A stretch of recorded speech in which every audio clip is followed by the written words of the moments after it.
You're listening to Power Athlete Radio, a podcast dedicated to empowering your performance every damn day.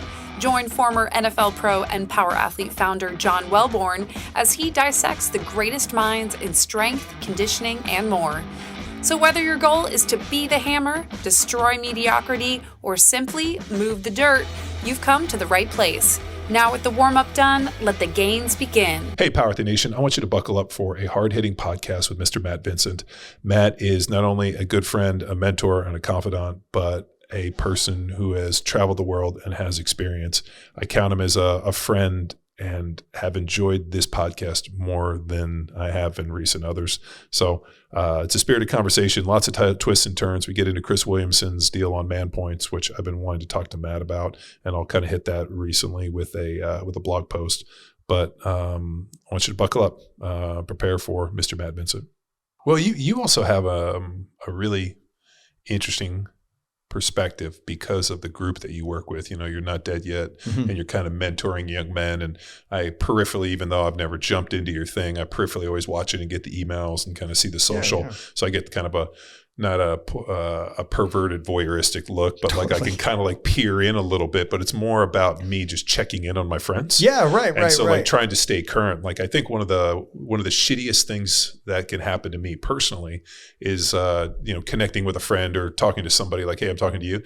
No idea what you've been up to the last 2 years. And you're like, great. And for the most part, the people, like, even though you and I talk often, I try to always stay current on what you're up to, because that's my way for when you reach out, be like, oh man, I really dig this and this. And it's a way for you to be like, oh man, even though I'm not talking to John, at least I know he's watching what I'm doing and he's engaged in my community, or at least in my life in some way. Yeah, I think with that, right? Like there's some level of macro dosing and micro dosing.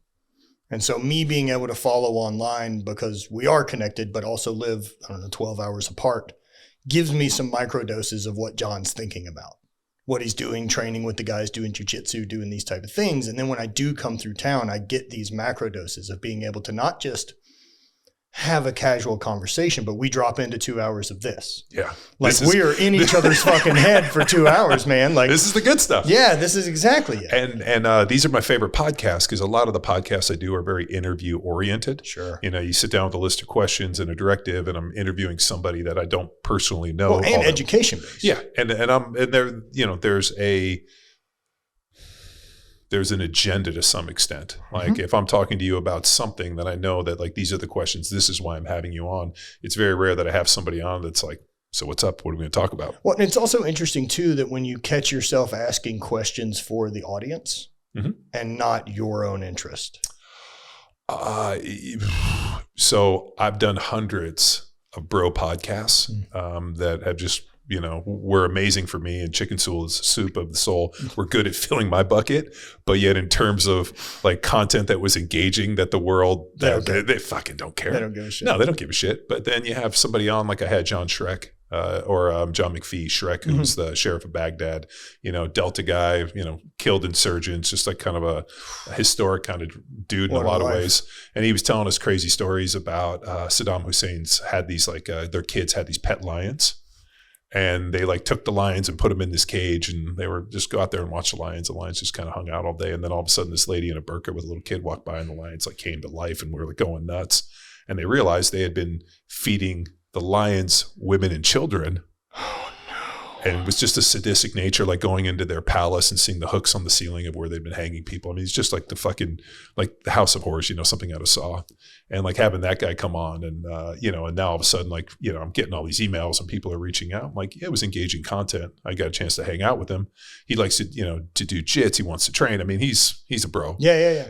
But people are looking for engaging content, whereas not always the engaging content is the stuff that floats my boat. Well, especially if engaging content also means that we have to wrap it up neatly in about 15 seconds so that anyone pays attention to it.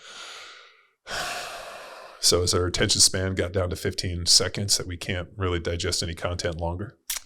I think we can, but I'm not sure that gets attention. I'm not sure that it's enough to stop the scroll and moving to the next thing.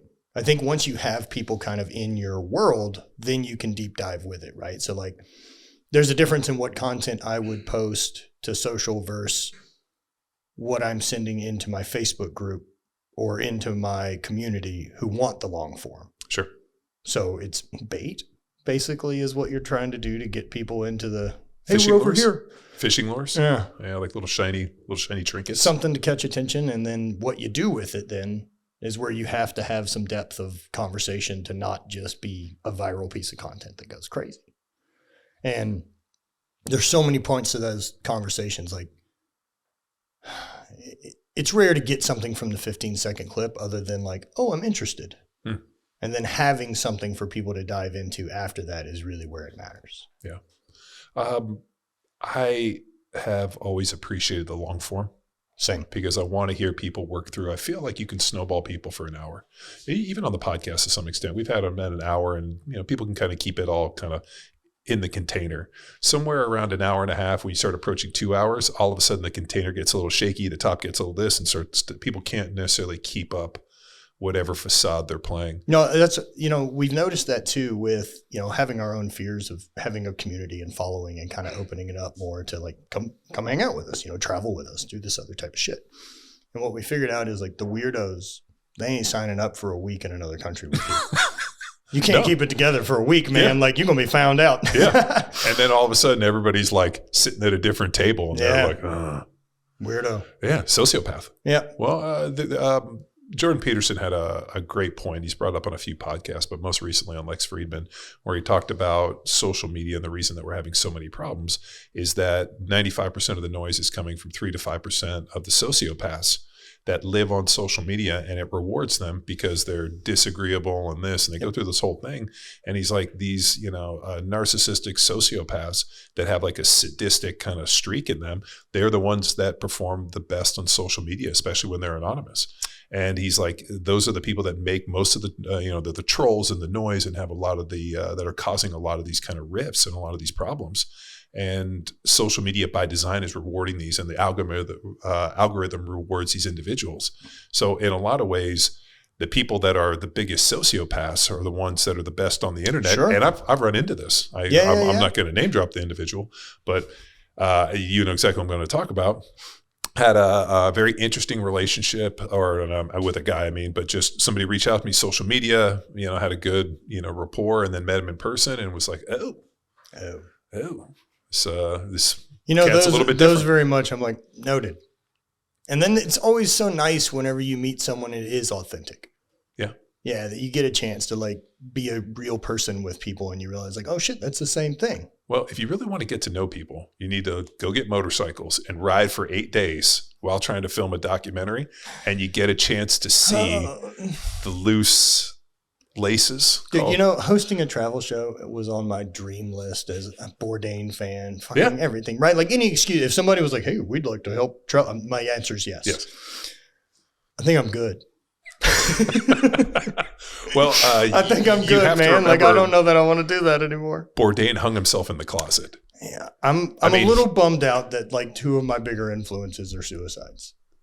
Bourdain, Hunter S. Thompson. Oh, okay. Yeah, they're an interesting combo. Well, kind of one and the same in a lot of ways. Yeah. The Bourdain suicide one, you think about, you looked at his life and you're like, basically this guy got to travel the world, eat at amazing restaurants, and have incredible conversations with people. Like, I'm sorry, my gold brick is too heavy. Dude, so with that, right, there's an artist I really, really love, David Cho. Incredible. He wrote a piece on Bourdain's death after he passed away, and it's really rang strong to me for a long time. And it was like, it was basically like a letter to him. And he was like, last time we talked, you said things were cool, and you fucking lied to me. And goes through it a little bit, and he's like, where's the world's most interesting man get to talk about the hard days? Like, who wants to hear that? You think he doesn't have problems? But as long as we're going to make trauma and pain something that we're competing in, we're all going to lose. Like, the truth is, everyone's dealing with the most that they've ever dealt with. And you can do the comparison thing, right? We know comparison being a thief of joy. Yeah, comparison is the thief of joy. I think comparison's a thief. I think it steals pain from you. Like, well, my shit wasn't too bad. I think it steals love from you of like, well, it could look like that. I think comparison's just a thief. Unless you can look at it as just proof of evidence that you can do something. that's it. But like trying to stack your trauma versus someone else's trauma, your good versus someone else's good, like it doesn't measure that way. And it's a weird metric that we go with. We interrupt this episode with a shameless self-promotion. Power Athlete delivers battle-tested performance programming for every kind of athlete. So do you want to go from average Joe to MVP? Then dominate with Field Strong. Get stacked and jacked with Jack Street. Hustle in life and still build muscle with Grindstone. Fear no opponent with Dragon Slayer. Be harder than coffin nails with Hammer. Max out minimal equipment with Lean Enable. Or unlock those newbie gains with Bedrock. Get over to powerathletehq.com/training and choose your 7-day free trial right here, right now. Get lifting, get training, get in shape, all while listening to the rest of this show. Well, the other thing we run into is everybody's always counting everybody's paychecks. That's what I'm saying, right? Everybody's like people always do this kind of, whether or not they mean to or not, there's always this kind of like silent observation where people are tallying up what your value is, whether it be the car, your clothes, the house you live in, the property, whatever it is. There's always some weird tally, and then based upon that, people are kind of arranging you in certain places more so than if this guy was really somebody of value, he'd have a lot more. He'd be a little bit nicer a car, a little bit this. And I would say for sure in my experience of kind of, I don't know where I fall in the hierarchy of social media influence, blah, blah, blah, blah, blah. Where do you fall in the hierarchy of social media influence? I don't know, D, whatever. Because I've seen you in some list. real I've weird. been in some real weird circles. I've seen you in some weird places where I was like, man, I don't know how Matt got there. I also feel that way constantly. Well, I know, but like there was like I saw you at like one speaking engagement, and I think like Grant Cardone and some of those people were there, and I was like, oh, so Matt's a real estate investor now. Man, I've definitely had some big imposter syndrome moments of like, what the fuck am I doing here? Well, I think if you don't have imposter syndrom, that's a fucking problem. Yeah, you're in the wrong place, that happens to right? me all the time. I'll be like, really? There's got to be somebody way smarter than me. How do you feel, what's your rookie year in the NFL? You don't think that there's some moments of like, what the fuck? Yeah. It's supposed to. Like, that's where the opportunity lies, is the other side of that. I just remember thinking like the older guys in front of me could not have been this shitty. Like it was weird. I was like, I remember thinking like, I fucking suck. I can't believe those guys suck more than me for them to get cut. Do you think it's weird that you've had like, well, by the time you're in the NFL, like you've got 15 years of football, basically, that we're still getting better at it. Like we don't know football yet. Like you're not efficiently currently fluent in that language yet. You may have been fluent as a college athlete, but fluent as a pro is a totally different ballgame. This episode of Power Athlete Radio is powered by Train Heroic, the most immersive strength training app experience on the market. We've built an online training business by partnering with Train Heroic to deliver all of our world-class training programs like Jack Street, Hammer, Field Strong, and Grindstone. To learn which Power Athlete training program best suits your goals, head to powerathletehq.com/training. And if you're a coach looking to build a business with the best training tech in the business, head to trainheroic.com/powerathletehq. And now back to the show. Okay. Well, there's just a physical demand of it. And I think there's like, whether it be education or whatnot. I mean, there was like there was two sides of the coin in pro football. There was the educational component of like learning the plays and understanding the schemes, which kind of was like this side. But then there was this like experience quotient, like this, like, I guess you could say, I don't even know what the term would be. Reps. Yeah. Like you just had this like almost like Superman-esque experience where you'd been exposed to so much that all of a sudden you're in a situation and you're like, I don't know, 3 years ago we were down, it was 3rd and long and we were in the, in the red zone playing these guys and they brought a wheel blitz and you're like looking around, you're like wheel blitz and they bring it because the same guy's calling the plays. He remembers these moments and situations. So that like weird kind of like clairvoyant, call it, like the ability to see something happen before it does. That's like pattern recognition. That only comes from recognizing the pattern because you've seen it so many times. Right. I mean, we're all familiar with 10,000 reps, 10,000 hours, but like getting 10,000 reps as an NFL player, not just as a football player. Well, like there's a difference. That's the reason that I don't believe that the NFL has evolved. It's evolved into a place that's not what it was when I was there. Okay. So, for example, this offseason, a kid named Will Fries, who was the right guard for the Colts until he got hurt a couple weeks ago, really talented going into his contract year, came and trained with me for 6 weeks. And it was really just about coming in and fixing some of the technique stuff that he was struggling with. And we fixed everything. He was moving great, athletic. It was great to have him come too, because we did a lot of jiu-jitsu, which I thought would have some application to pro football. Really just, it was about athleticism. So just, increasing his ability to move through space, understanding like the grab and the, just hands. It was incredible as a training tool. But as we were sitting there talking, they pulled padded practices out of training camp and also the regular season.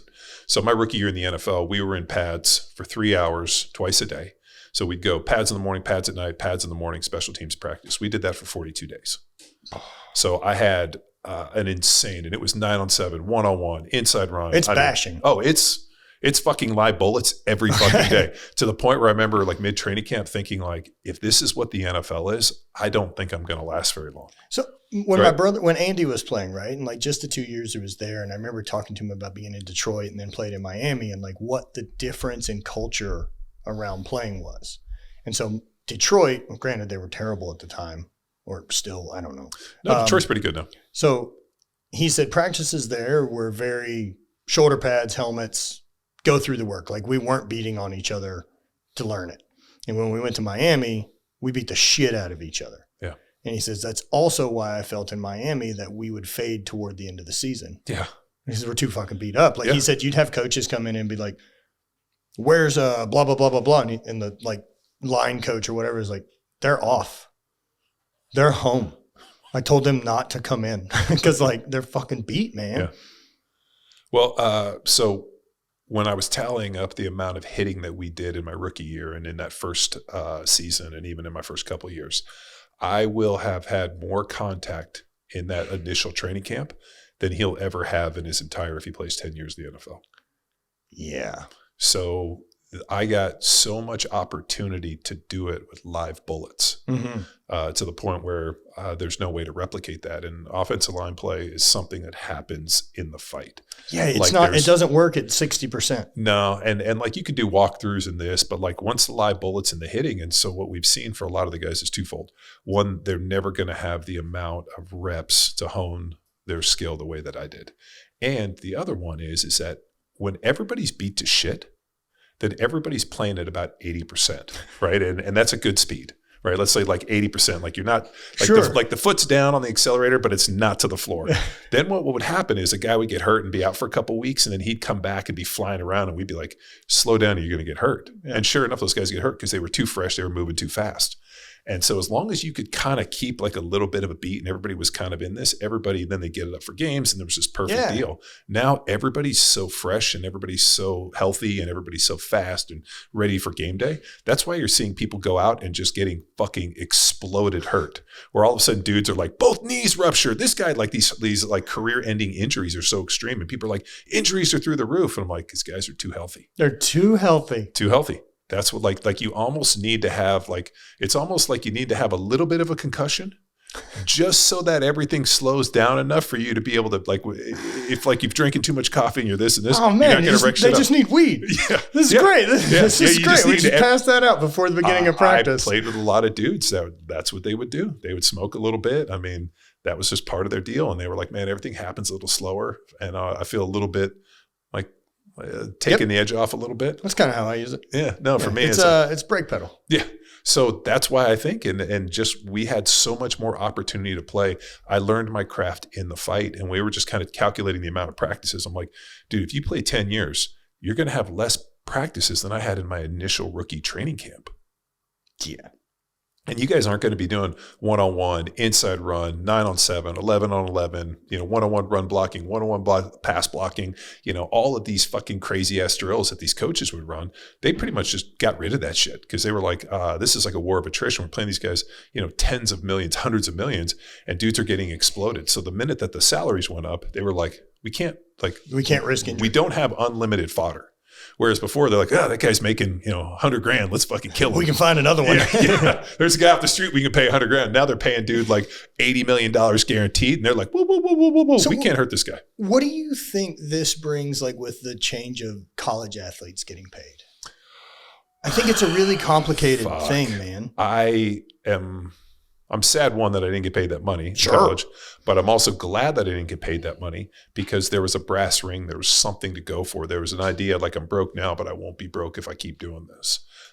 It was also extremely cathartic to know that everybody was broke and that you're kind of living this college equals. thing. Yeah, everybody's equal. Like, I mean, can you imagine if you're in UT and you're doing all right, and then all of a sudden your starting quarterback pulls up in a Lamborghini. He's making $1 million a year, look, man, because of the amount that they are profited off I get it. I get it. But also like what they should have done. You're 20?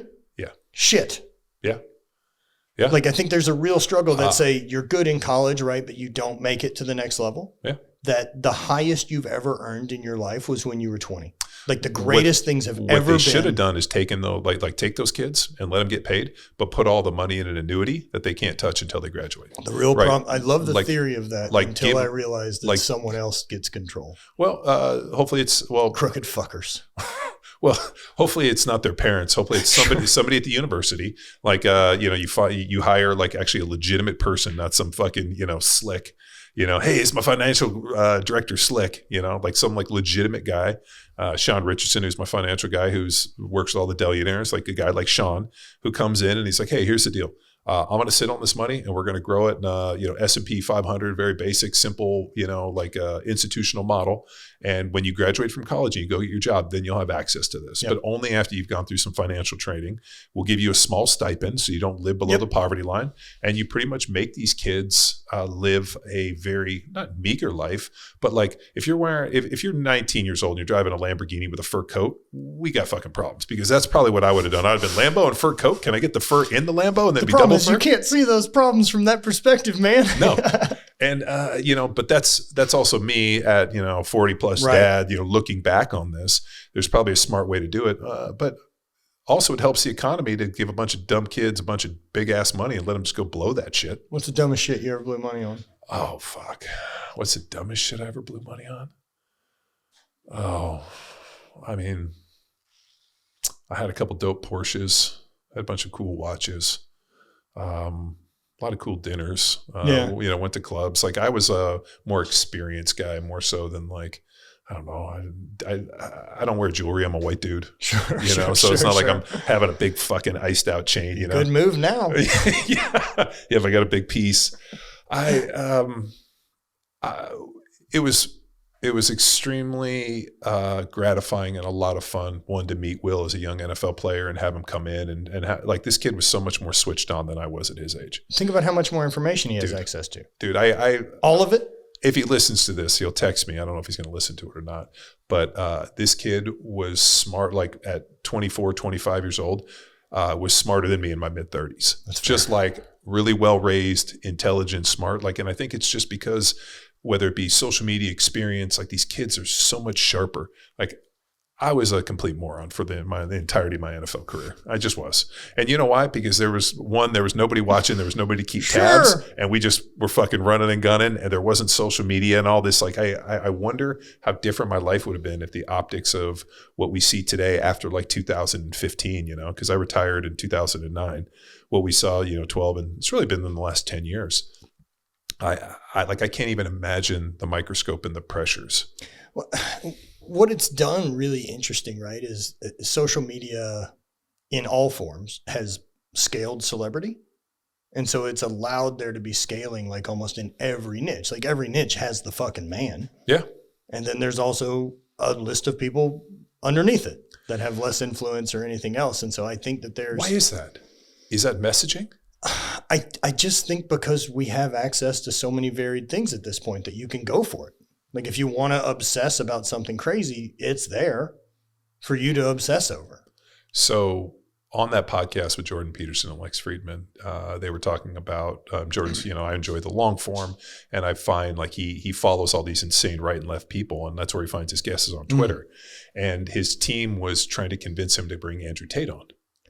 And he declined to have Andrew Tate on for the one reason that because he's an agreeable person, he can be manipulated by sociopaths and psychopaths very easily in person in the moment. So it would be like as a clinical psychologist, or psychiatrist rather, he was talking about a colleague of his, the guy that like wrote the book on sociopaths and psychopaths and this extreme behavior. And the guy was like, I am a terrible judge and I'm manipulated by these people every time. It's only after I video and I go back and I watch it and I can see all the things that they're doing and like basically do the film study. So Jordan made the point about Andrew Tate. He's like, I don't think that I would be able to pull out what I needed because he's so good in person. And he's like, it would only be after. And then, Lex brought up a good point where he's like, well, that's why the people get to decide. He's like, you're a great interviewer. And he's like, we just decided not to do it. And I thought that was a really interesting piece. I think that's really fun. Now say someone with like Andrew Tate, right? Like that he's coming in and you're aware that he can manipulate. Do you believe it's intentional? Like, is he coming in with this intention to manipulate? Like, you can see all these tactics on video, right? Yes. But like, is he choosing those or is the autopilot running those things? Because like, I think that's a different thing. You mean he's so intelligent that he can pretty much manipulate one of the smartest people in the world? Is he intentionally, talking to Jordan Peterson and like, oh, I want to steer him this way? 100%. Or is he charismatic enough? I believe he's charismatic, but I believe that he has a very real agenda on what he wants to put together. To some extent, I try not to do this, but to some extent in podcasts, you sit down and I've always asked people, like I've had people come and meet me or, you meet somebody the first time and they're like, wow, you're just like I saw on the podcast. Yeah. And I've heard that numerous times. And I'm like, well, I've done a lot of them. So if I was faking, there was no way for me to keep this ruse up for over a decade. That's how I've always felt right? about it. Like, believe me, what you see is what you get.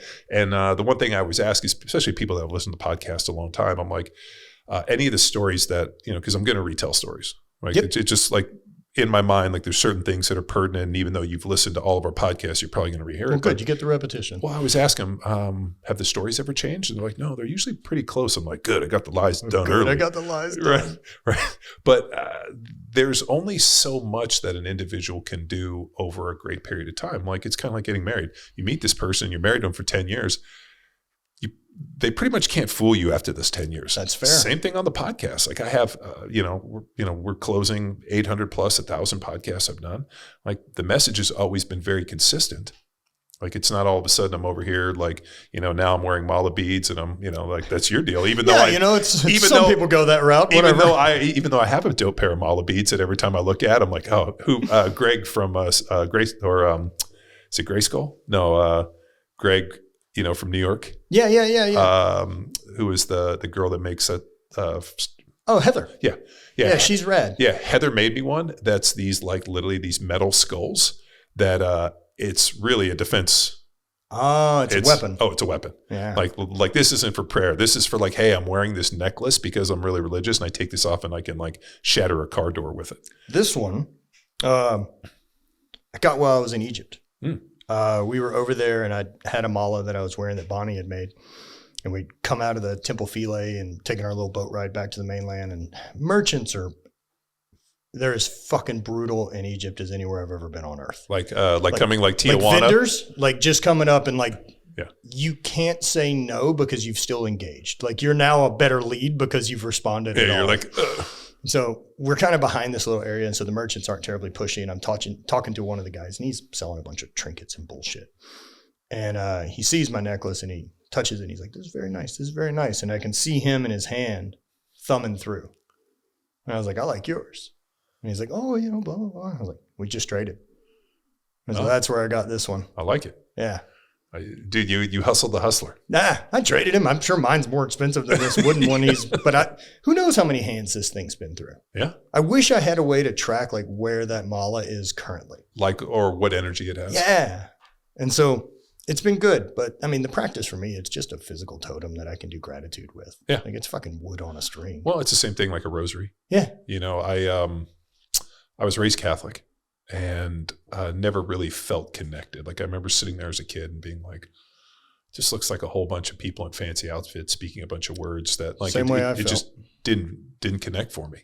And then, as we were talking about earlier, that immortality key, when I read that, I read that immortality key, his initial opening is like, I sat in church and felt, why not me? I don't feel connected. Yeah. And when I'd ask questions, they would always just be like, you don't have enough faith, right? But here's the thing that didn't confuse me as a kid, and now I've had the ability as an adult to kind of verbalize. Where else other than religion do you just have faith? Like, for example, hey, Matt, give me all your credit cards and your PIN numbers and everything. I'm just going to hold them for you. And you're like, well, are you going to spend my money? No. You need to have faith that I'm going to do the right thing. Where else in the world do we just give blind faith? Right. So I think it's less and less, but I would argue to say that like our parents' generation with doctors, that like because they have the education, that like I don't fucking argue.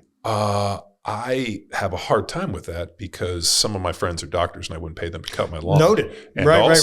I love sitting there talking to an obese, doctor that's, wheezing, talking to you about, you shouldn't be eating that much red meat and cholesterol. And you're like, the cholesterol thing you're talking about has never been proven to actually be a real thing.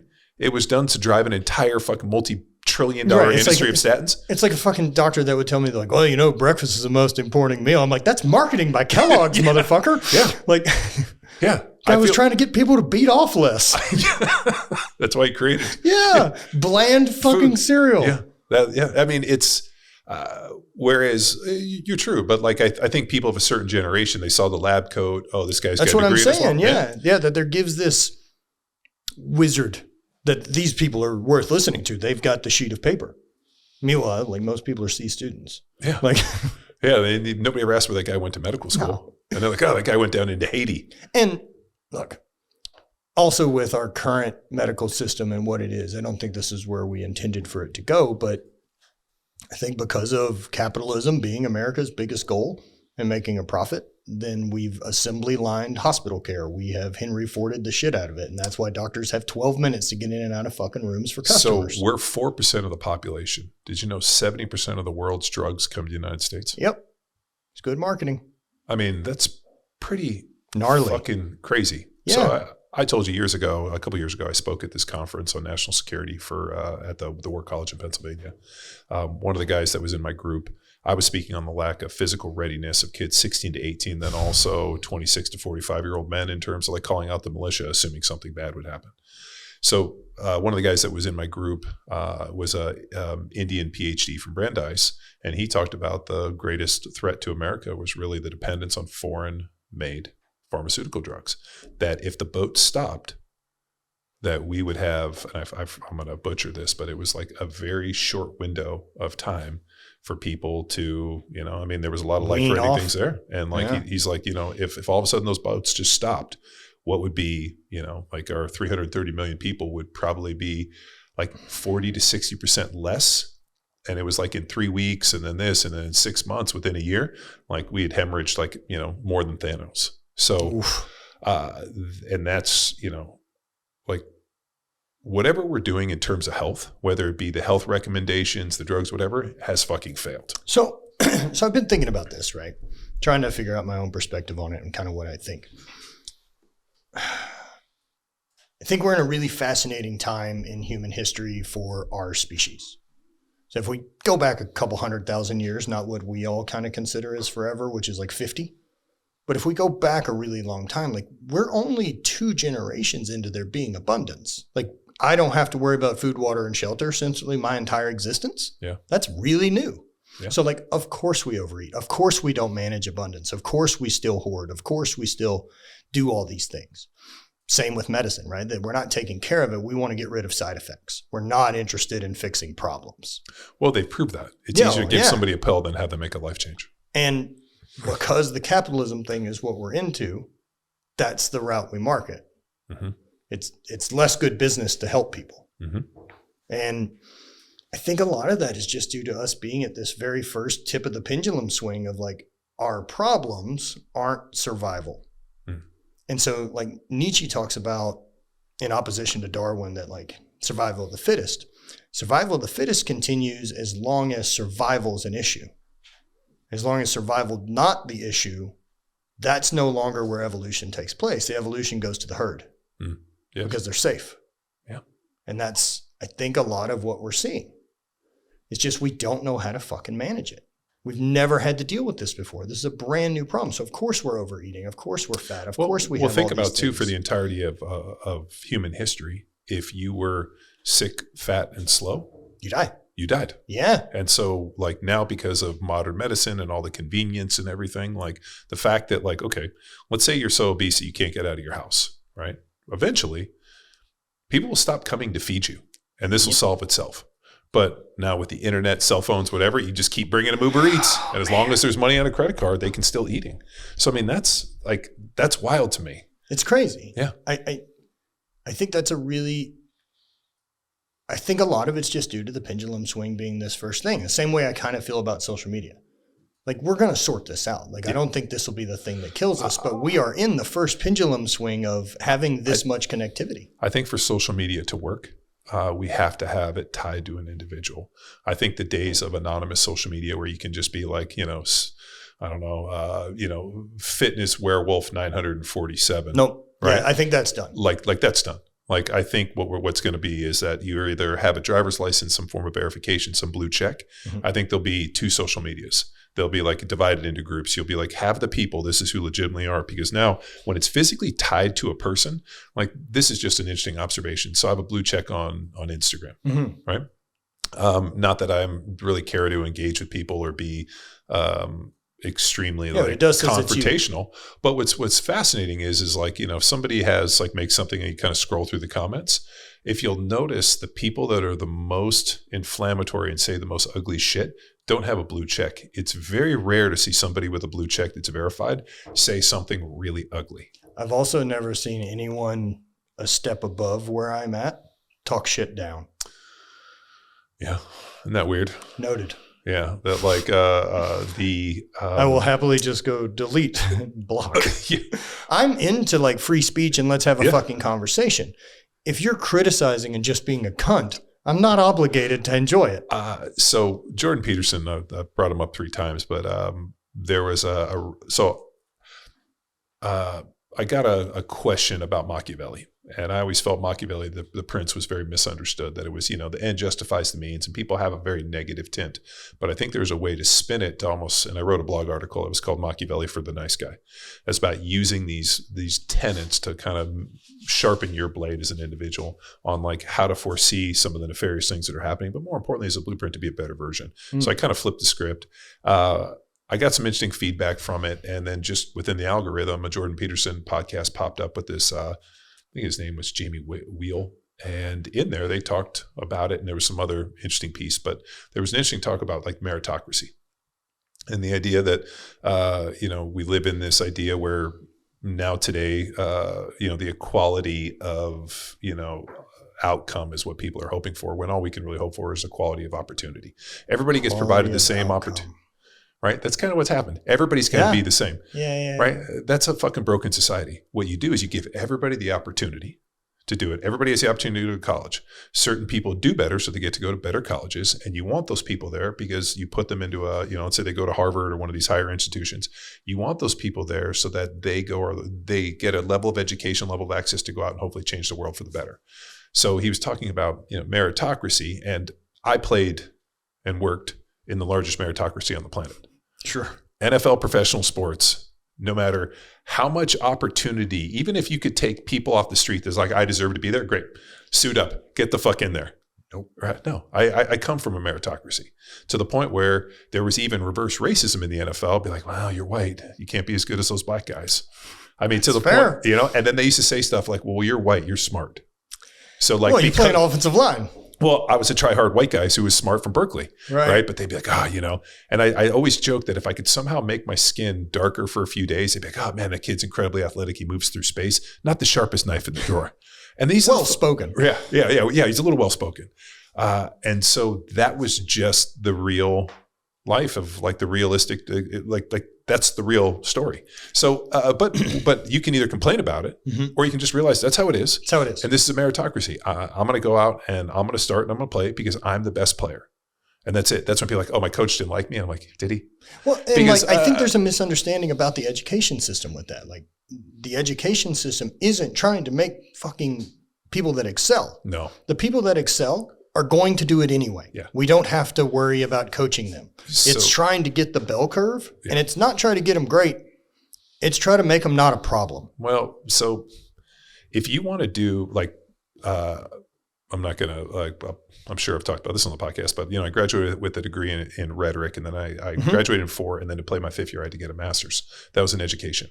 And in doing my master's education, I realized that public school education is not about the betterment of humanity. No. It's about controlling the population. And the best thing that you can do, or the worst thing, or what they hope, is you take a whole bunch of rambunctious, excitable, kind of energy-filled boys, you put them into a class and ask them to sit still. Kill them. And fucking literally drive everything out of them. It's kind of like, let's give you an example. Well, how many years were we outside? How many years are we moving around and doing stuff? Yeah.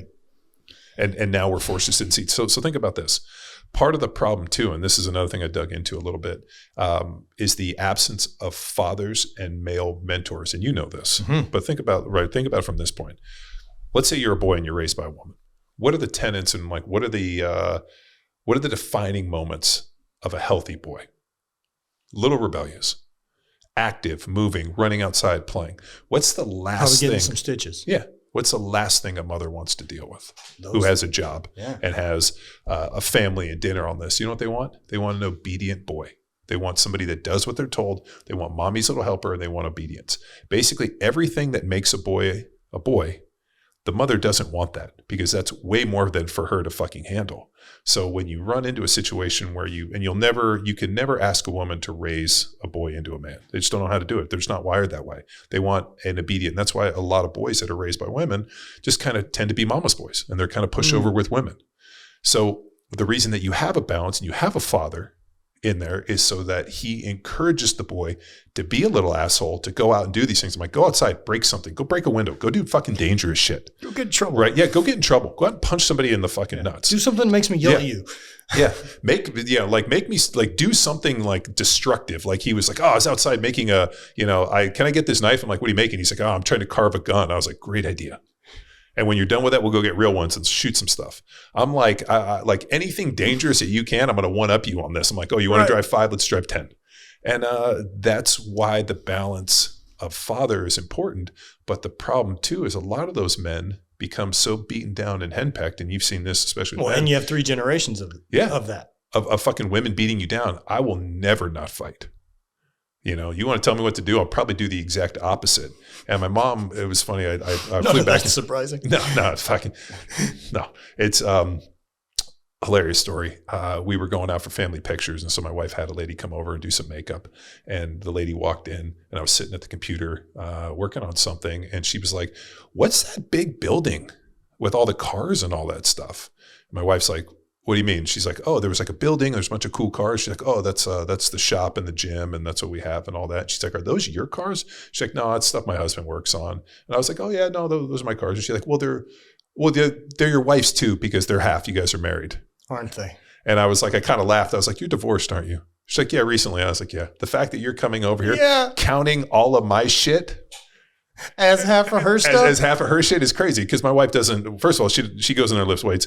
Couldn't care any less about those vehicles. And she looked at her crazy. She's like, I don't know. John and his retard buddies are over there welding and burning shit and breaking things. And she's like, I don't know what they're doing. They're in there grinding and cutting, and like things drive out, things come back in. They're in different pieces. She asks no questions. Of course not. It does like it's just. Also, you're not looking for permission.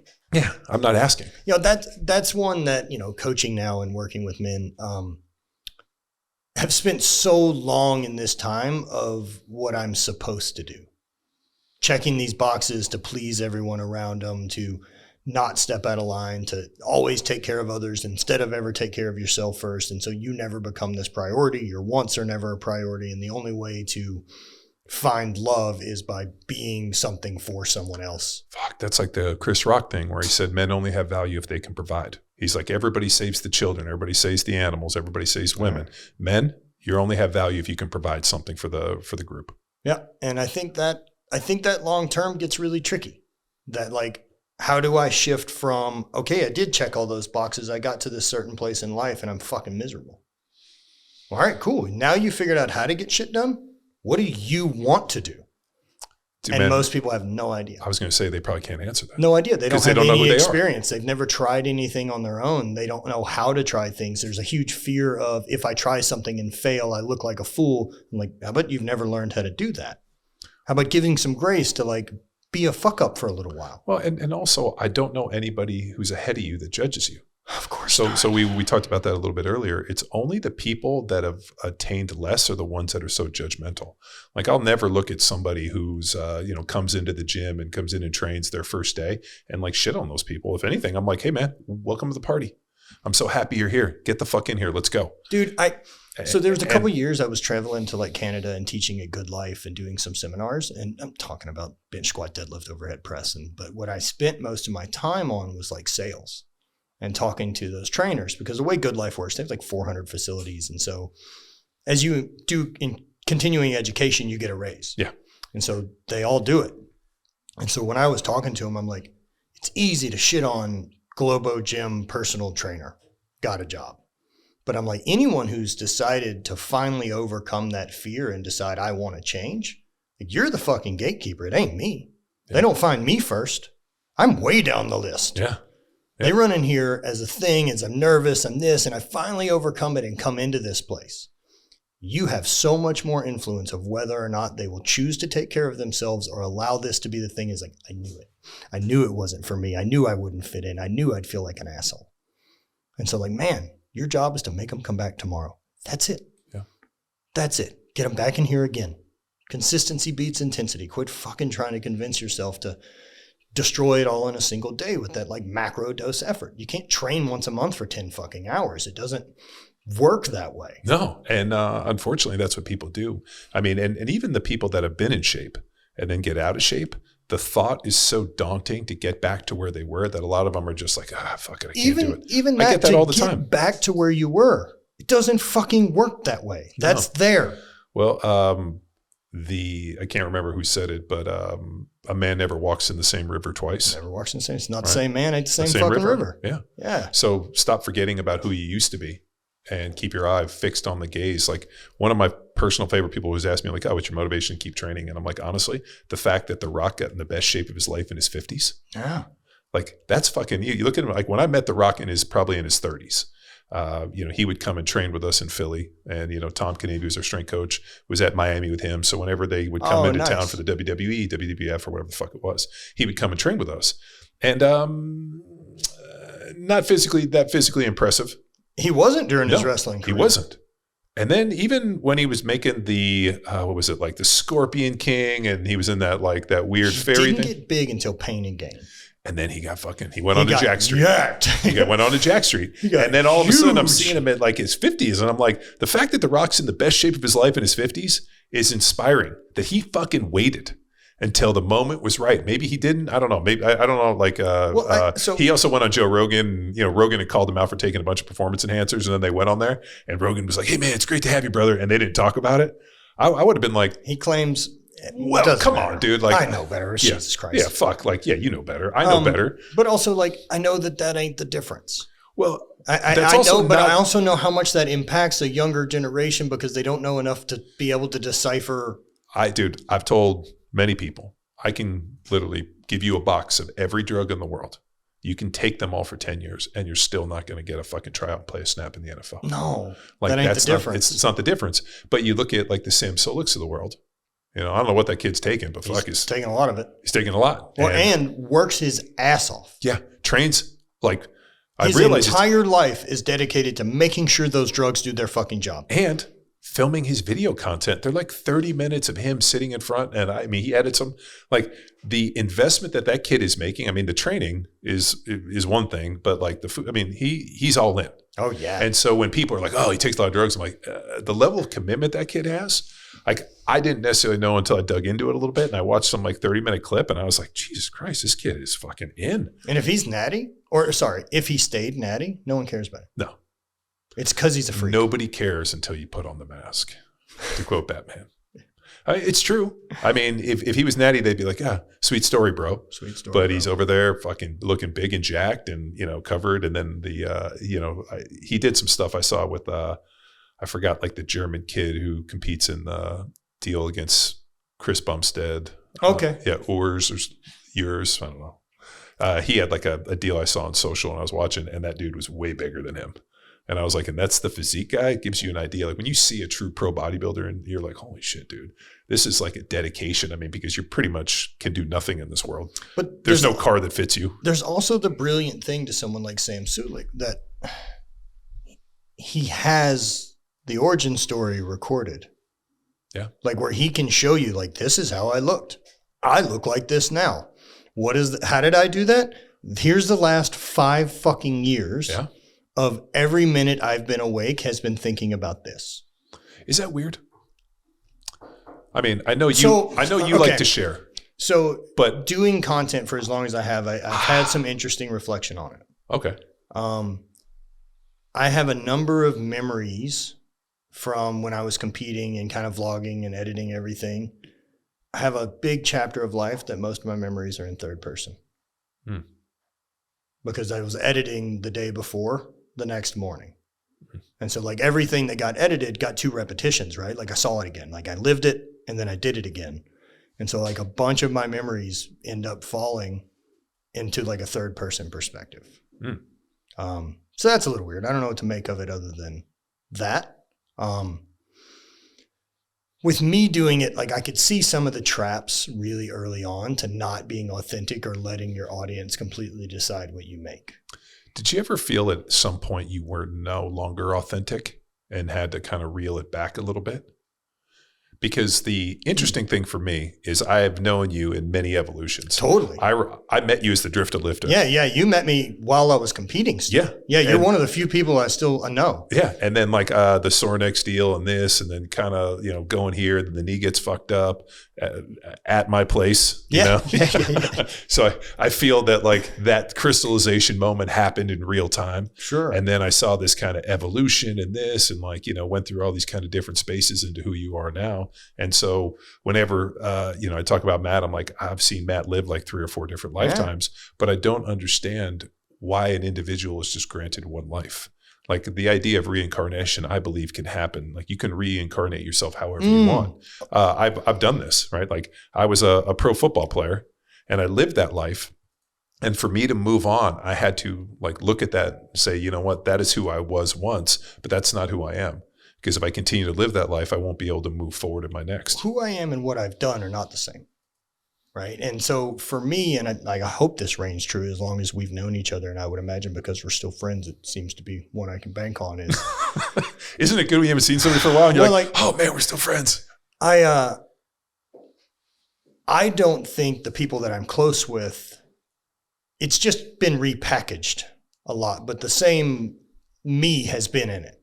Whether that's from Hate Brand to Not Dead Yet to anything else, like it's just been repackaging the same message of, I don't want to tolerate my bullshit any longer.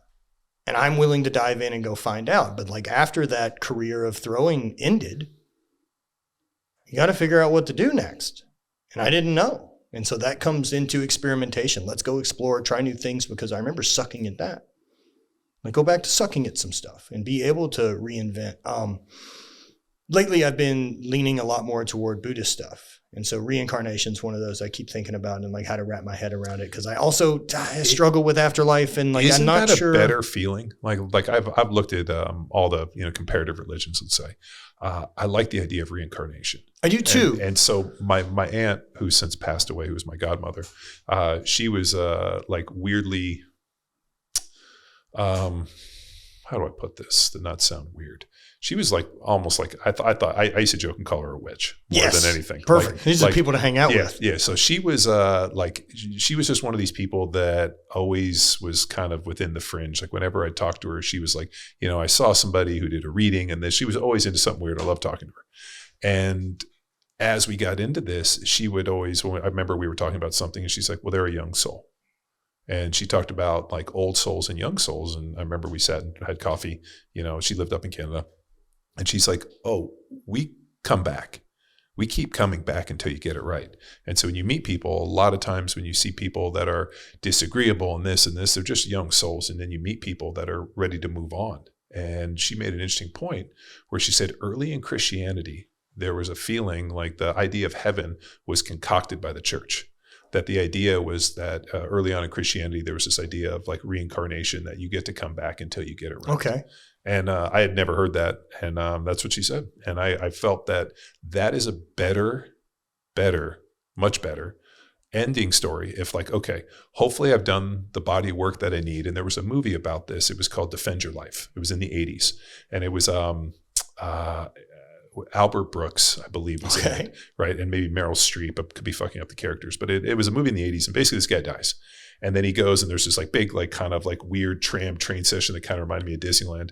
And you go in front of a lawyer and you defend your life. And they basically I loosely remember the concept of this. All of these like moments where like, did you like live with fear? Did you have passion? And if they sit up there and they go through your life and you did what you needed to, you get to go on a tram, you get to go to heaven. Yeah, essentially Dharma and then you get, if you didn't, you got to go back. And that movie I saw as a kid influenced me tremendously. But when my aunt talked about that, I was like, just like that movie. So I think quite often in a lot of the situations, because I wish I handled everything.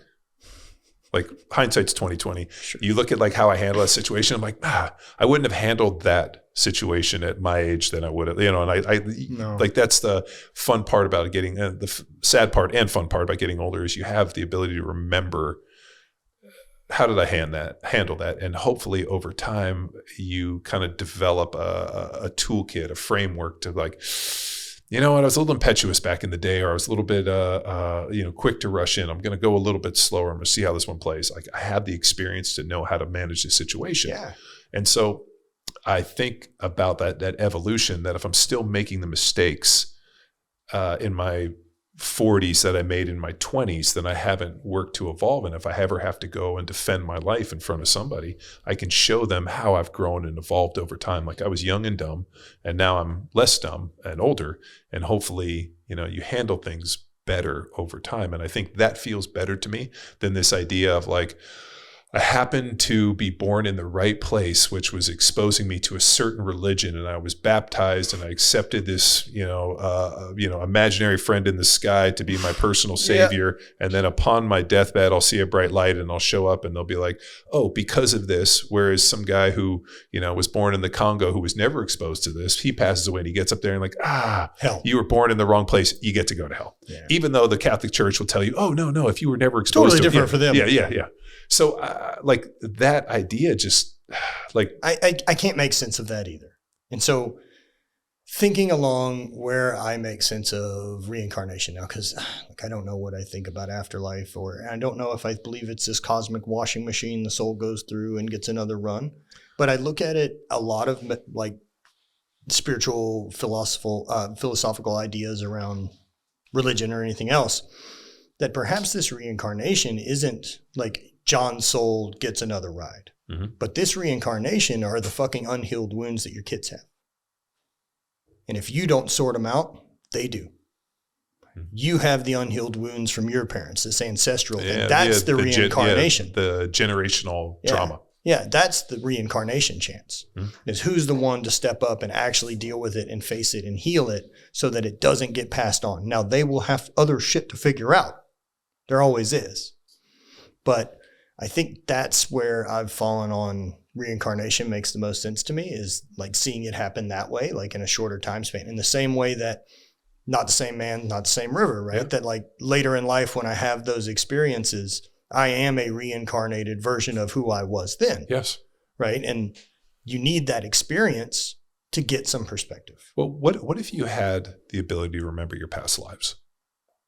So right, think that one's a really interesting one. Bonnie and I talk about quite a bit. Right. Like what if you had the memory of all of your past lives to be able to build a framework from to live?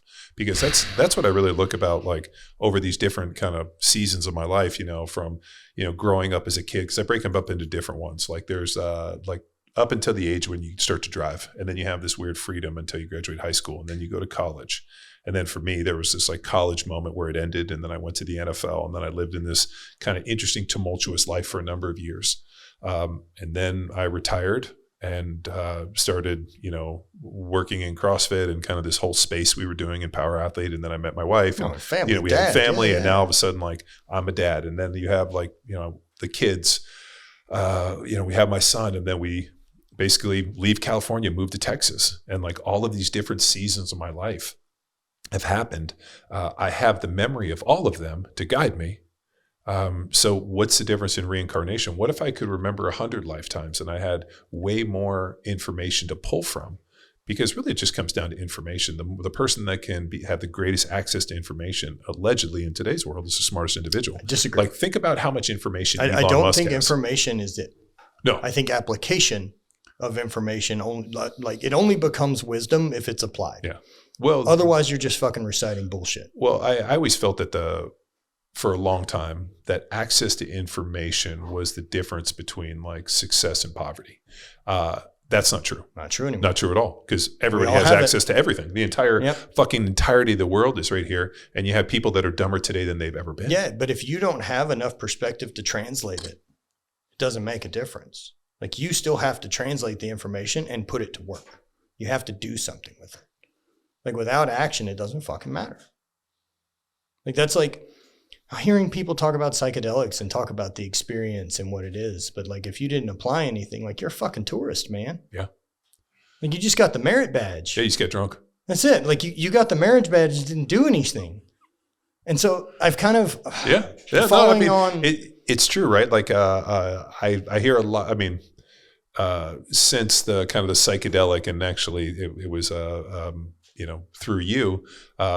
The psychedelic thing is really fascinating. We did a deep dive. We did a number of podcasts and went on this really interesting journey of trying to access and figure out what it comes down to. It's really this idea of creating greater neuroplasticity, which we've talked about to an extent, that your ability to try new things and embrace them and be a beginner, especially later in life.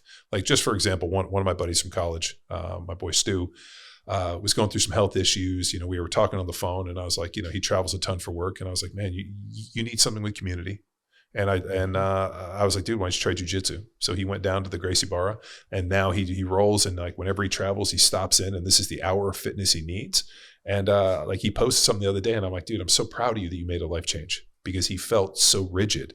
And he's like, I didn't realize that I could have crystallized. He was crystallized, and he shattered it just by forcing himself to do something that was so far outside his comfort zone. Never did any martial arts, never did anything. And all of a sudden, he's damn near 50 years old. He decides he's going to do jujitsu and be a white belt. Look, for me, like that's now me building out this van. I don't know what the fuck I'm doing. That was the point.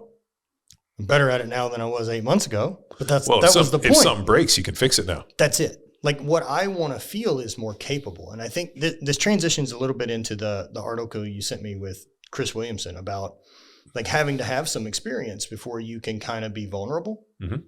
And I think that experience is taking some ass kickings and realizing I suck at stuff, but I can get better at them. Well, let's segment into this a little bit. So Chris Williamson, who has got a pretty good podcast. Yeah, he's doing okay. Yeah, he's doing all right. He's kicking ass. I really appreciate his podcast. He's had some really good people. I do too. I think he's doing a good job. He's really interesting for the bro world. He is. And he does a kind of a infographic on his social media where he kind of sums up some things and puts them in there. And he had a pretty fascinating one, and I'll read it. It said, men need to accumulate sufficient man points before they can open up about their feelings. It feels like men have to earn the right to talk about their emotions. And he gives the example of Chris Bumstead, can talk about crying and fear and insecurities, but only because he's a great bodybuilder of his era and a 6-time champion. Only men who have achieved some degree of success in typical masculine pursuits like status, resources, attractiveness, muscularity, and strength can open up about emotion with credibility.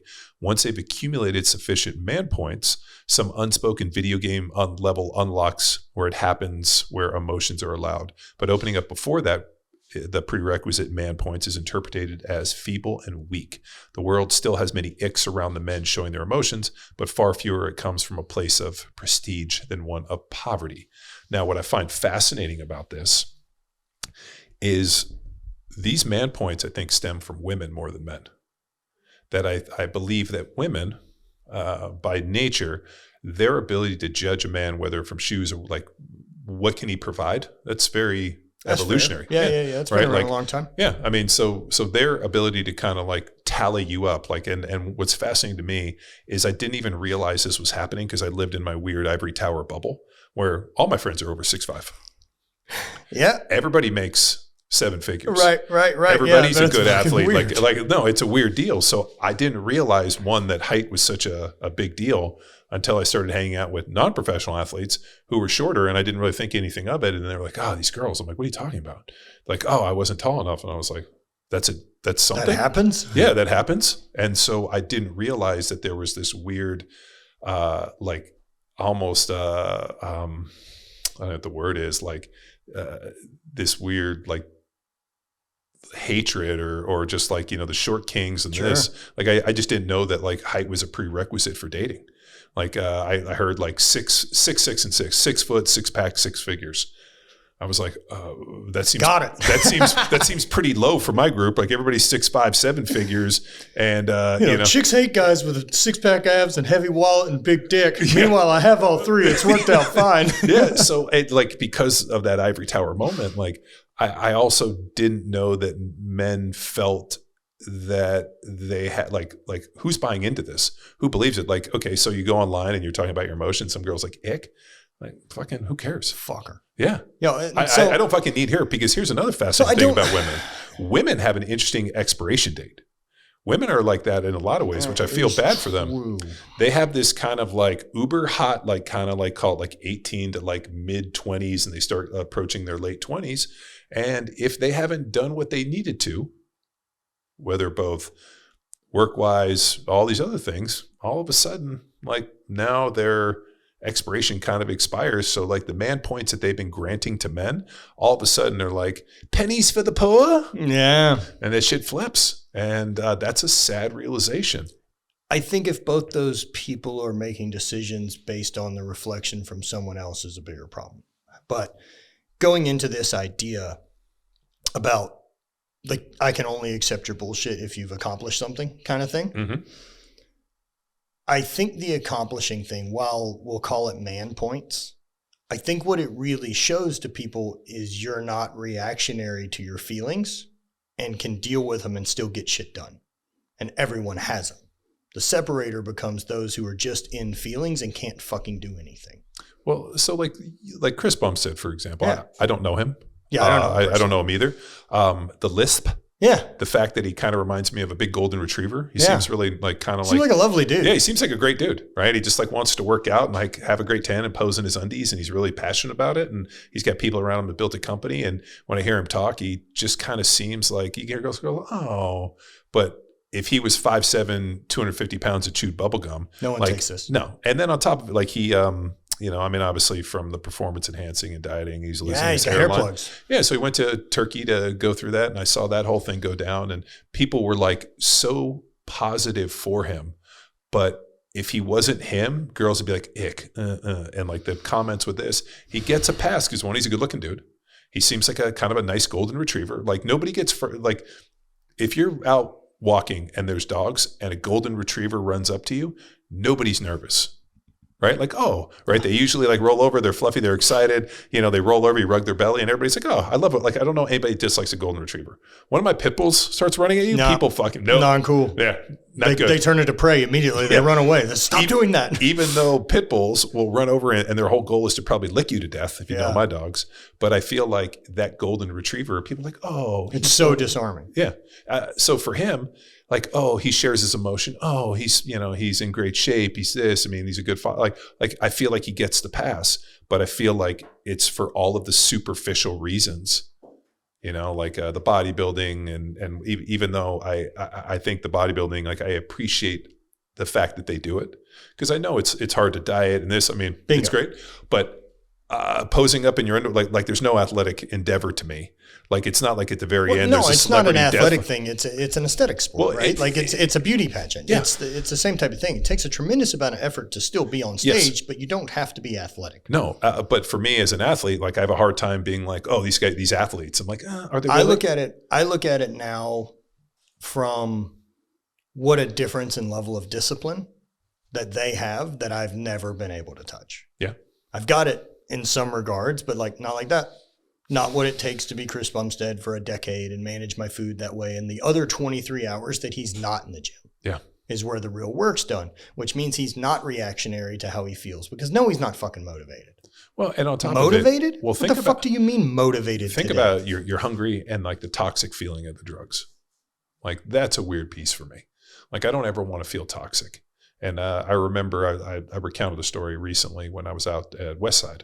When Louis invited me to come out many years ago to go out to Westside because they was going to do a certification, wanted me to sit on the board, and he invited me to come out there. So I was out there for I think it was 20 days.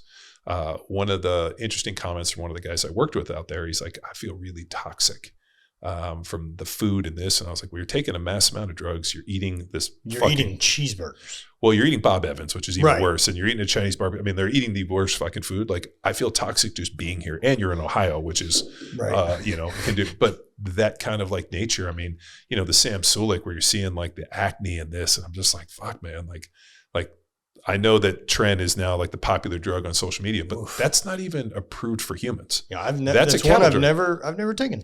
Right, that's a cattle drug. So what they do is they take pellets, right, that they inject into cattle, they grind them down and they put them into bottles and they're made in dudes' garages that get the pellets. It's not pharmaceutical.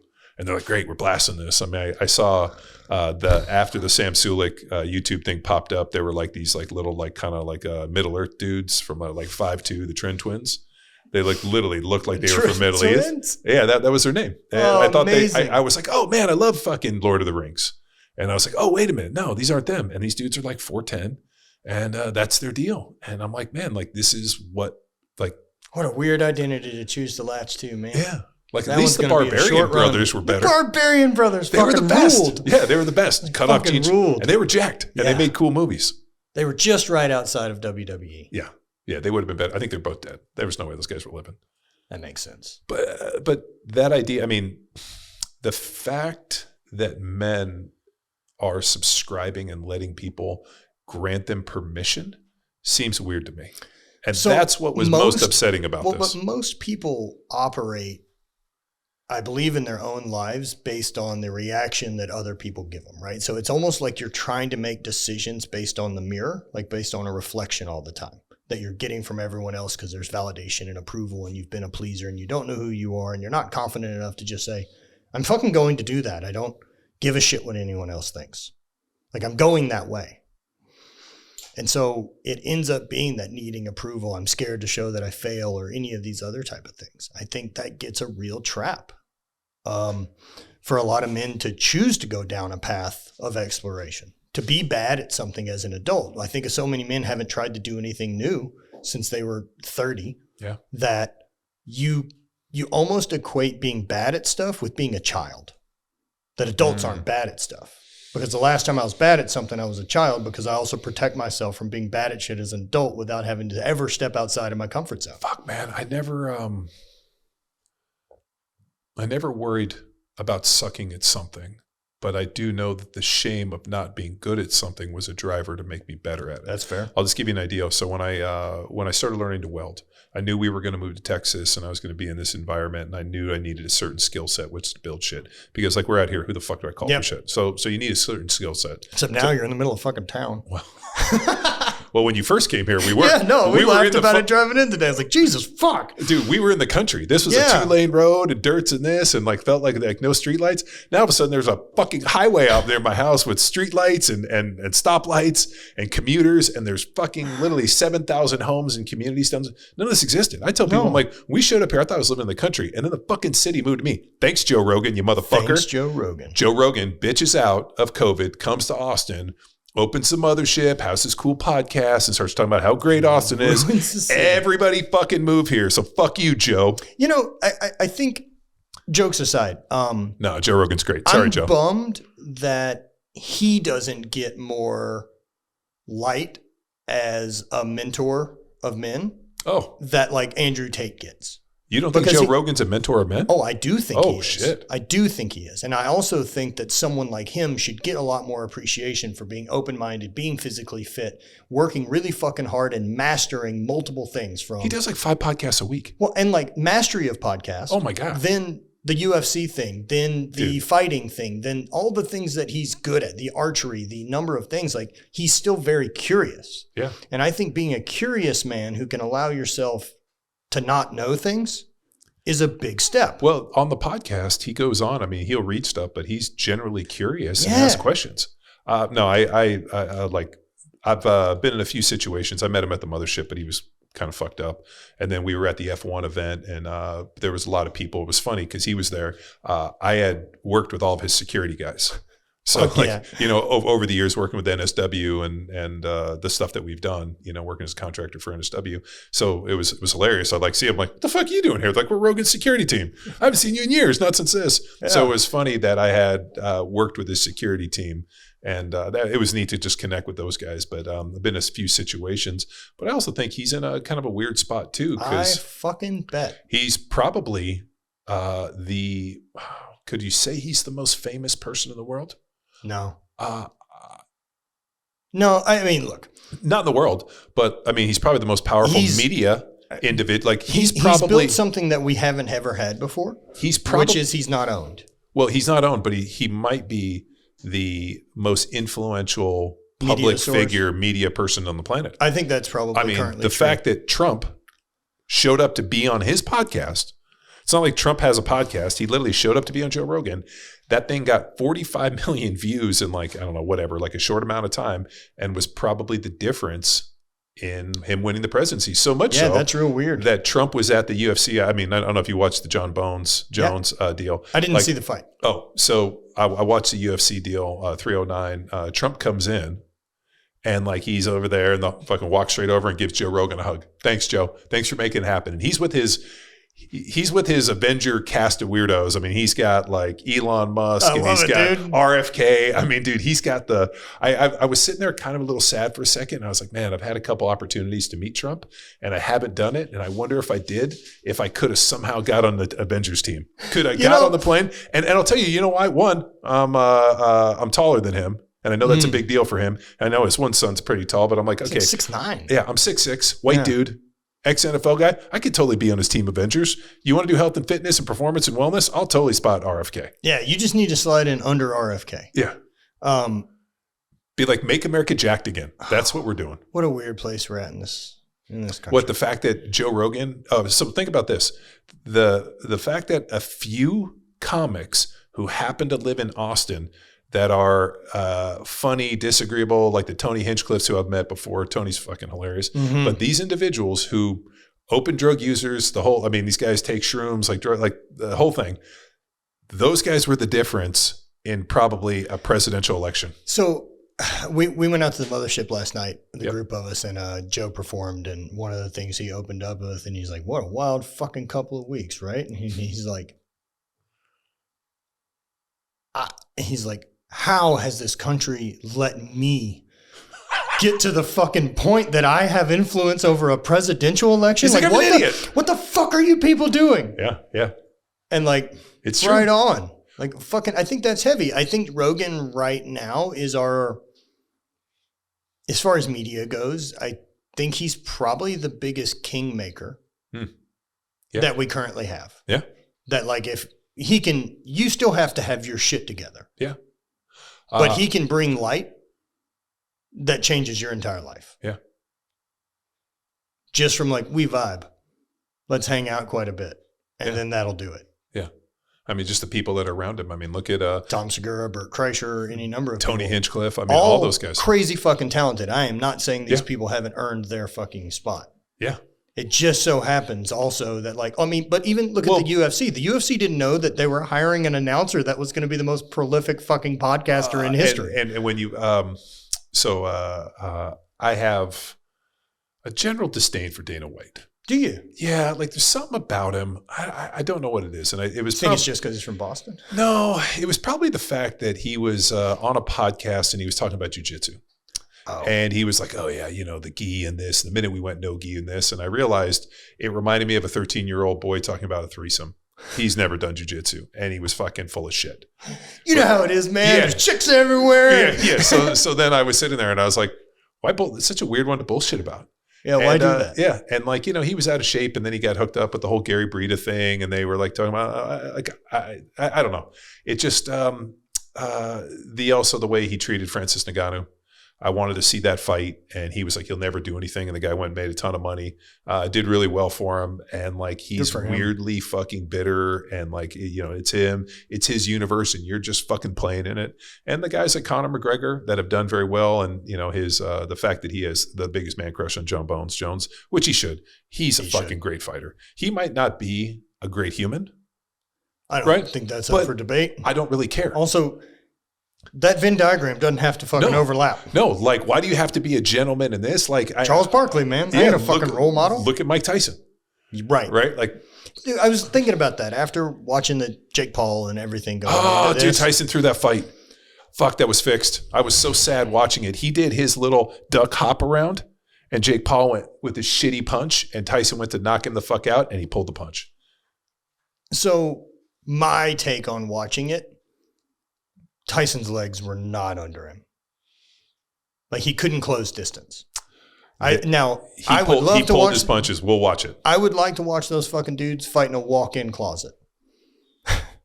But in a boxing match, it never seemed like Tyson could close any distance. His legs just weren't there. Well, yeah. I mean, but like, you're talking about losing 5% at the top of a game. Like, it's too much. I think Jake Paul, there was a very real directive for Tyson, because I watched it again last night. My son wanted to watch it, and it's very apparent to me watching it, because I watched it live, and then we watched it in real, and then I watched it again last night. There were several moments where Tyson's had flashing, and I actually went back and watched some of the pre-fight stuff where he was in training. He literally hits his hop around, right? Guy misses with the right, hops to his left, comes, and it was his knockout. Like that was textbook Tyson. He was doing it in training, and there he did not. He pulled the punch. And I watched him pull 3 different times where he could have knocked that kid's fucking lights out, and he didn't. You don't think Jake Paul's smart enough? The only fight that he went into without control was when he fought Tommy Fury. Yeah, a real boxer. Yeah. And, I mean, Tommy Fury's a pro. But he's not. Yeah, I mean, I'm never taking anything away from a pro boxer. He's a professional boxer. He's a professional boxer. He has professional fights. He's a legit. Now, is he the fucking contender? Is he the guy? But no one's pretending he is. No, and you know what? You don't have to be. He's still a pro. Well, even Jake Paul, like, I got a lot out of watching. He did go fight a professional boxer. He fought in there, and he said, hey, if this guy knocks out Tommy Fury, he'll be, in the rankings. He didn't. He lost to him. He lost. Yeah. Right? He didn't get knocked out. No, I mean, look, but also, like, on Jake Paul's, the Paul documentary, I'd watched that one like earlier in the year. And one of the things he's talking about is like, I'm not trying to be the world's greatest boxer. I'm trying to put on the largest pay-per-view events anyone's ever seen. Fuck, I have a hard time with that. If you're going to do something, why not train to be the best? Well, he is trying to be the best. It's just in this other category of entertainment. So he's pulling basketball? A bit. Yeah. But he's also put a bunch of light on those 2 girls that are fighting. He's done some cool shit, man. Dude. And I have to say that, like, I will say the best fight of the night was watching that Irish girl fight that Puerto Rican girl. Boy. Dude, with the headbutt, she opened her up. I mean, when I was watching with my son, so he, started doing jiu-jitsu, and we started getting into the fight stuff. And so we've been going back and watching. The single greatest fight that I've ever seen was 1986, Marvelous Marvin Hagler versus Tommy Hearns. That was that's our high water mark. That's the fight. And then we've watched Sugar Ray Leonard. We've gone back. We watched the Tyson stuff. And so we watched some of Tyson's older fights in preparation for this. Knock them all out in an afternoon when Tyson's fights. Oh, my God. And he's like, everything's too rounds. Well, he was like the level. I mean, he's like, he's a scary person. I'm like, is he scary now? He's like, no, he's not scary. I'm like, well, he was also 20, the youngest heavyweight champion ever. Now he's 58. You're talking about almost 40 fucking years later. 40 years. Think about it. I mean, he's been to prison. He says, did you hear his whole thing about, I don't know how I don't have AIDS. I barebacked all these chicks with AIDS. The Mike Tyson ride, like the highs and the lows are fucking drastically apart. Dude. So they asked him, a guy in an interview asked Tyson, they said, hey, if there was a way for technology to work it where, I thought this was weird, where you could send Cus D'Amato an email, what would you say to him? Whoa. And he kind of went, wow. And he kind of got kind of teary eyed. And he's like, did I do what you thought I was going to do? Did I accomplish what I could have? And because Tyson fell apart after Cus died, right? Like he had, man, even hearing that is so fucking he had rough, Cus dude. and who was the other guy? Atlas, not Charlie. Well, he's got the one trainer that's been with him. No, but he had the 2, and then it's not Charlie Atlas. It's I'll go on, but he was they had a big falling out. He's a boxing coach, but you're the greatest of all time, and like you still need a piece of validation from a ghost. You need validation because he was a kid. Yeah, I know. I mean, he had nothing, and Cuss brought him in, and like seeing those like original kind of interviews when he's talking about Cuss and he's hugging him, like he had never known love. No, and, right. And Cuss brought him into his house, taught him, and said, "You will be the best. You are going to be the best in the world." And at 20 years old, and then Cuss passes away, and he doesn't have that anymore. He's got Robin Givens, he's got Don Kings, he's got people around him that So this is another thing which I've grown into belief, and this is kind of maybe this is the fact I probably listened to a little too much Jordan Peterson, but I never really believed in good and evil. I believe you can do good and evil, but I don't believe in the entities of Inherent. good and evil. Right? Like I think people do evil shit, right? Okay. Evil stuff happens, right? Like, but I don't believe that like there's a demonic evil presence. I just think that it's like, something happens. Saddam Hussein's your father, and next thing you know, you're all fucked up. Jeffrey Dahmer, any number of things. Yeah, right? yeah. Like I always think that maybe there's a psychological issue with upbringing, and you kind of go through this whole thing that like I believe that all people are inherently good, and then bad things happen, and this is how we get. It wasn't until I started kind of buying into a little bit of the Jordan Peterson listening, and they were kind of talking about like evil and happening people, and the thought that like maybe there is a demonic presence in people. And it's not always the presence of evil that like, making you an axe murderer or Dahmer as a, serial killer, whatever. What if evil comes in different ways?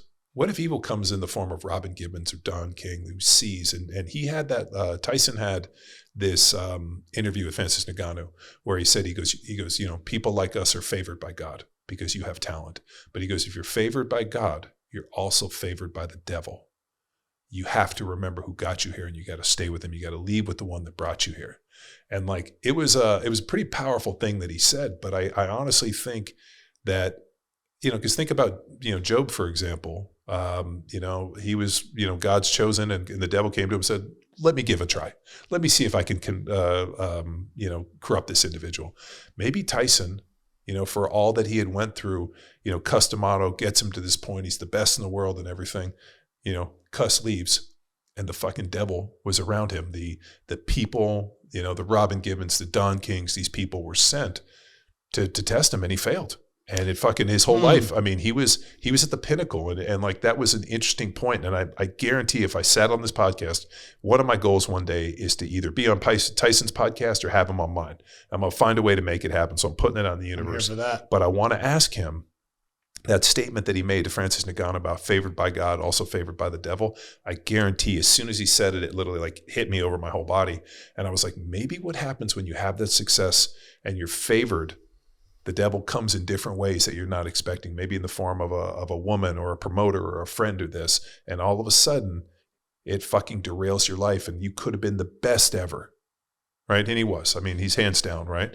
But like, think about all the trials and tribulations in jail and all this crazy shit he went through, derailed a career at his best. Maybe that was the evil. Maybe that was the devil. Maybe that what we have to be able to be a little bit more intelligent about the people you're around him, because Cuss wasn't there to protect him anymore. Yeah. That light was gone. So I really like that idea. I'm trying to wrap my head around it in a way that makes sense. And so I think along the journey of life, right? If we're talking about now to the end. Teddy Atlas. Teddy Atlas. So like guaranteed from now to the end, we're going to have things that try to take us off our path. Yeah. For sure. And if we want to consider anything trying to remove you from the path that you've chosen that you're aligned with, call it evil.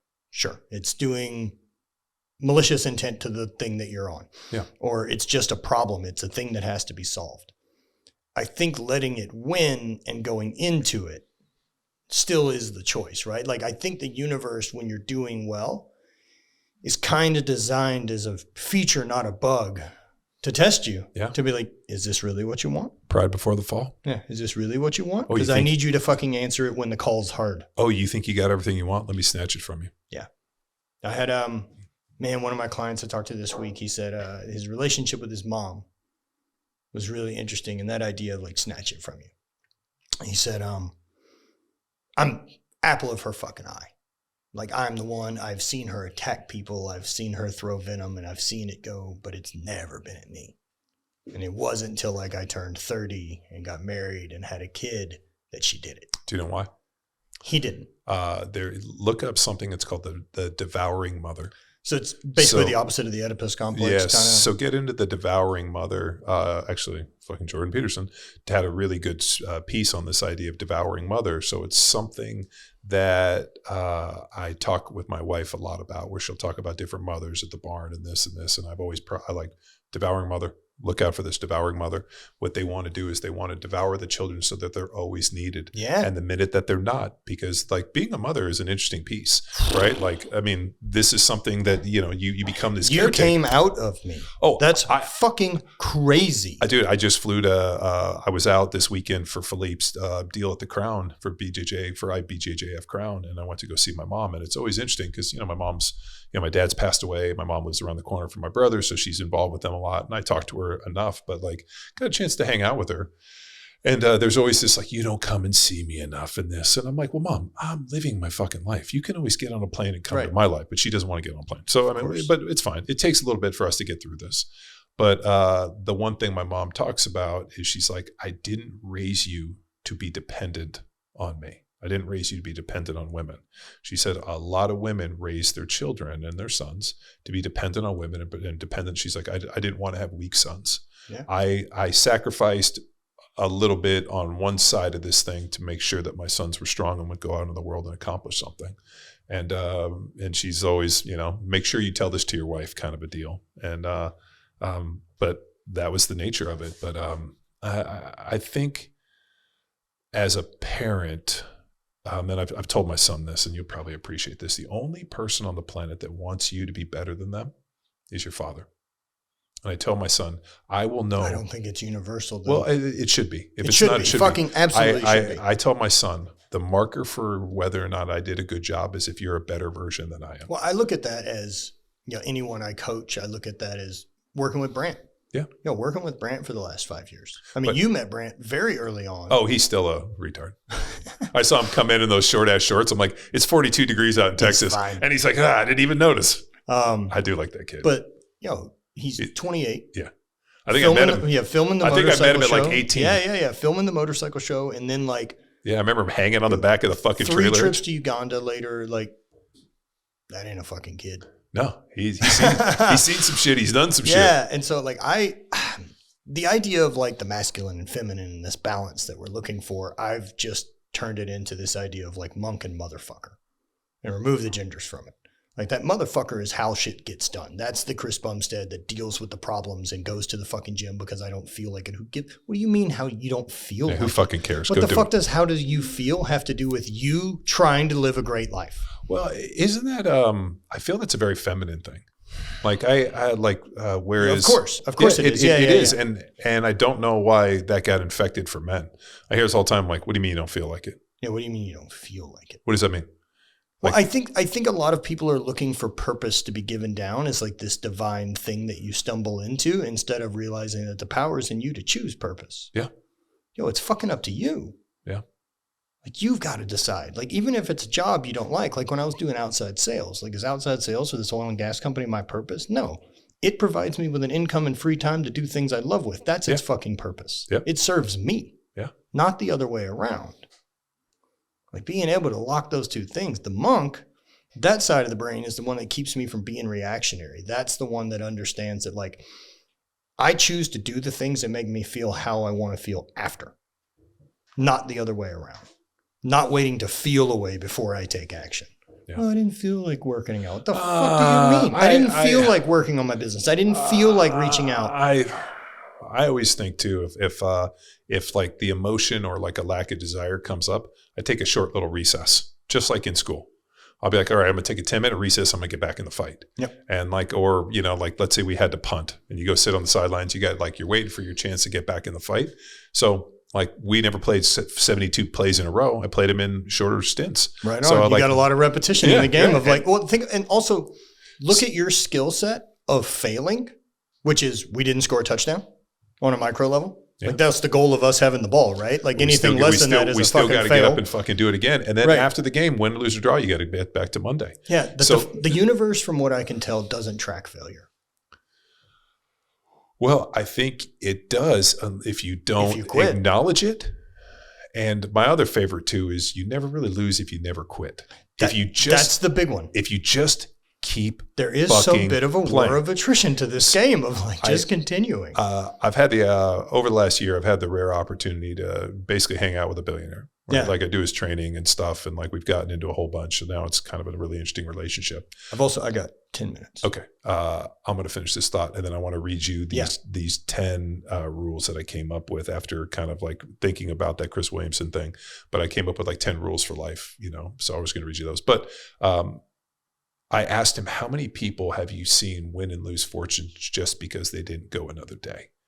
And he's like, the amount of people that I know that the difference between hitting it big and broke was just going on one more day. He goes, if I could capture that in a bottle and explain that to people, if you just keep going one more day, it's right around the corner. And he's like I will tell you. And he sat down and he told me all, fortunes that he had won and lost and what hit him big. And he goes, if I'd stopped at that moment and not gone to this meeting and not done this and this.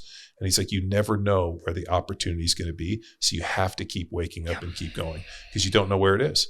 And he's like, and you also never know when all of a sudden your ticket's going to get punched.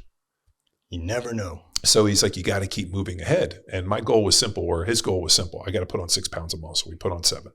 Let's go. And, to put on at 72 years old, to come on and put on 7 pounds of muscle and to feel all this. And like, a big part of this stuff was talking to him and working with them and this and shooting him ideas and this whole thing. And he's like, man, I didn't realize I just needed to be around somebody who was younger with a ton of fucking ideas that wouldn't shut the fuck up. And I was like, let's fucking roll. And I fulfilled that. and I was like, I can do that. Yeah. But I was like, I can put on muscle. But the other one is I'm not a personal trainer. So it makes me really uncomfortable. So when I go to work with them, and for the years, I would just kind of like personally training somebody, their uncomfortable silence makes me uncomfortable. Even though I do like silence, but I felt like I had to like kind of like make it entertaining to get him there. And so I would just kind of talk to him, ask him questions, tell him different things. And he's like, I just kept showing up because we were having good conversations. Next thing I know, we were in full stride. And he's like, next thing I know, I realized that this was the cheat code for life, was lifting weights. And, and then fighting with his diet and talking to him about this. And he's like, I also needed, if I ever had a question about anything, I can call you because there's a good chance that you've done a podcast on it. You can send me the podcast. He's like, hey, let me send you the podcast. He's like, you've done a podcast on everything. I'm like, yeah. You know how much information I don't need to know because we're friends? That's pretty much what he said. He's like, in my situation, access to information, like I don't have to go and fucking chase a rabbit hole. I'd just call you. Yeah, because I don't think you're a moron. Your filter of already going through all this is great. So my 10 rules, taking some inspiration from Jordan Peterson, I've mentioned like 5 times. I'll put that in the universe. I'd like to have him on the podcast.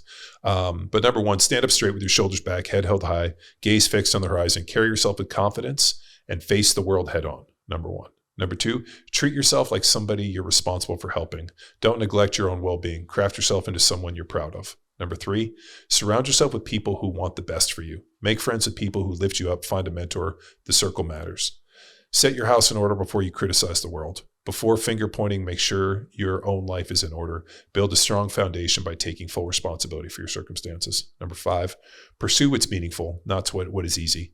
A life full of purpose takes sacrifice and effort, while shortcuts lead to emptiness. Meaning brings fulfillment. 6, tell the truth, don't lie.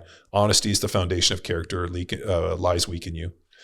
7, be precious in your speech. Clear language leads to clear thinking. Fewer misunderstandings. Speak with purpose, which I fight to do every time. Number 8, to think clearly, first learn to read and write. Mastering reading and writing sharpens your thinking. Only a fool speaks before first learning these skills. Number 9, learn to cook. Be meticulous with what you put in your body. Take pride in shopping, preparing, and cooking your own food. I put this one in for you. Stay fit, stay healthy, and treat your body like it's the only one you'll ever have. Number 10, remember who the fuck you are. You come from a lineage of men who climbed mountains, sailed into unknown waters, and survived ice ages. They didn't ask for permission, and neither should you. I repeat, remember the fuck who you are. I love that. As an interesting tenets, and I do love lists of things. Here's a good one. See if you know where it's from. Number 1, one should strive to act with compassion and empathy toward all creatures in accordance with reason. Number 2, The struggle for justice is ongoing and necessary pursuit and should prevail over laws and institutions. Number 3, one's body is inviolable, subject to one's own will alone. Number 4, the freedoms of others should be respected, including the freedom to offend. To willfully and unjustly encroach upon others' freedoms is to forego your own. Number 5, belief should conform to one's best scientific understanding of the world. One should take care to never distort scientific facts to fit one's beliefs. Number 6, people are fallible. If one makes a mistake, one should be one's best to rectify it and resolve any harm that may have come from it. Number 7, every tenet is a guiding principle designed to inspire nobility in action and thought. The spirit of compassion, wisdom, and justice should always prevail over the written or spoken word. Know where that's from? The Bible? 7 tenets of the Satanic Church. That's probably a pretty good roadmap for life. It's a pretty fucking good roadmap, eh? Wow. From the Satanic Church. Yeah. Huh.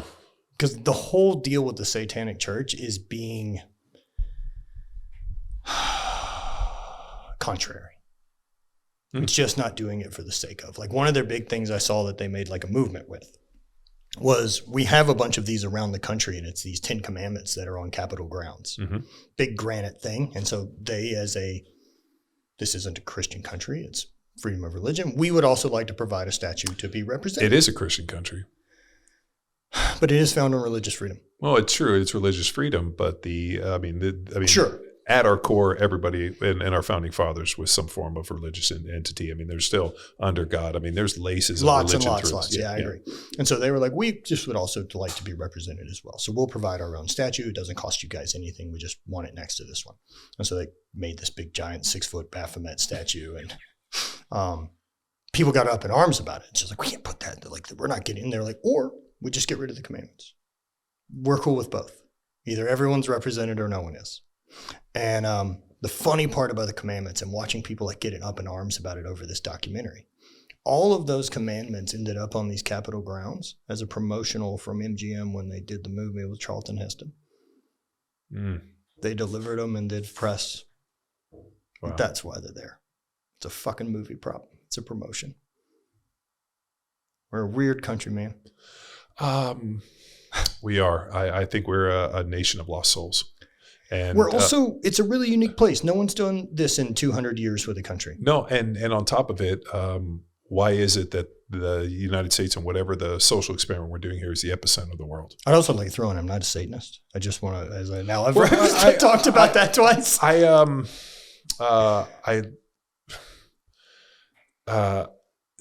If you think about like, I did hear an interesting perspective that Satan is, different than Lucifer. That Lucifer, the morning star, the fallen angel, that there's this kind of fallen angel that becomes kind of this like mediary between good and evil. And then Satan's the other guy on the other part. I don't know if they are a physical embodiment or whatever it is, but I do know that the older I get, I realize that there is good and evil in the world. And I have grown past the idea that it was just some fucking fucked up wiring or offspring. Like, could it be, remember they talk about the angels and the devils whispering on your shoulder?